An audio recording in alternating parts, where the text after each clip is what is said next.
২৪-এর অভ্যুত্থানে পালিয়ে যাওয়ার পর প্রথমবারের মতো আন্তর্জাতিক গণমাধ্যম কর্মীদের সাথে কথা বললেন শেখ হাসিনা। শুক্রবার বাংলাদেশ সময় সন্ধ্যা ৭টার দিকে ভারতের রাজধানী দিল্লিতে বিদেশি গণমাধ্যম কর্মীদের উপস্থিতিতে সংবাদ সম্মেলনে অডিও বার্তা দেন তিনি। ভারতীয় গণমাধ্যম এনডিটিভি তাদের ইউটিউব চ্যানেলে এই সংবাদ সম্মেলন সরাসরি সম্প্রচার করে।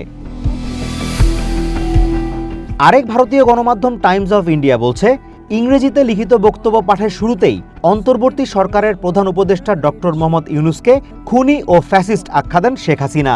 তিনি দাবি করেন, মেটিকিউলাস পরিকল্পনার মধ্য দিয়ে একটি গণতান্ত্রিক সরকারের পতন ঘটানোর পাশাপাশি নির্বাচিত জনপ্রতিনিধিদের উৎখাত করেছেন ডক্টর ইউনূস। বাংলাদেশ থেকে গণতন্ত্র হারিয়ে গেছে উল্লেখ করে হাসিনা বলেন, দেশের সংখ্যালঘু, নারী ও শিশুরা নির্যাতন নিপীড়নের শিকার। অন্তর্বর্তী সরকারকে অসাংবিধানিক আখ্যা দিয়ে শেখ হাসিনা দাবি করেন, এই সরকার দেশের আইন শৃঙ্খলা রক্ষায় পুরোপুরি ব্যর্থ। টাইমস অফ ইন্ডিয়ার খবরে বলা হচ্ছে, ডক্টর ইউনূসকে বিদেশি রাষ্ট্রের পাপেট বা পুতুল আখ্যা দিয়েছেন হাসিনা। ইউনূসের নেতৃত্বাধীন প্রশাসন বাংলাদেশকে সন্ত্রাস ও অরাজকতার যুগে ঠেলে দিচ্ছে বলে অভিযোগ করেন তিনি। এ অবস্থায় বাংলাদেশের জনগণকে ঐক্যবদ্ধ হওয়ার আহ্বান জানিয়ে শেখ হাসিনা বলেন, ফেব্রুয়ারিতে সাধারণ নির্বাচনের আগে গণতান্ত্রিক প্রতিষ্ঠানগুলো পুনরুদ্ধার করতে হবে।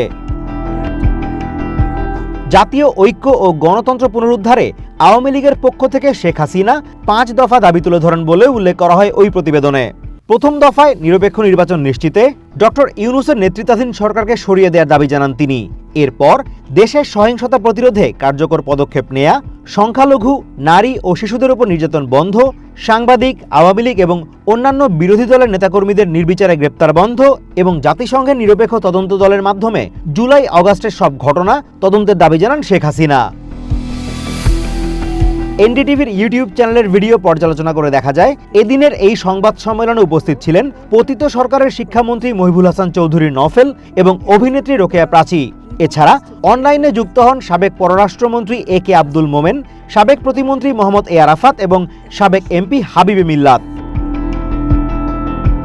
Azimur Rashid Kanak, one international desk.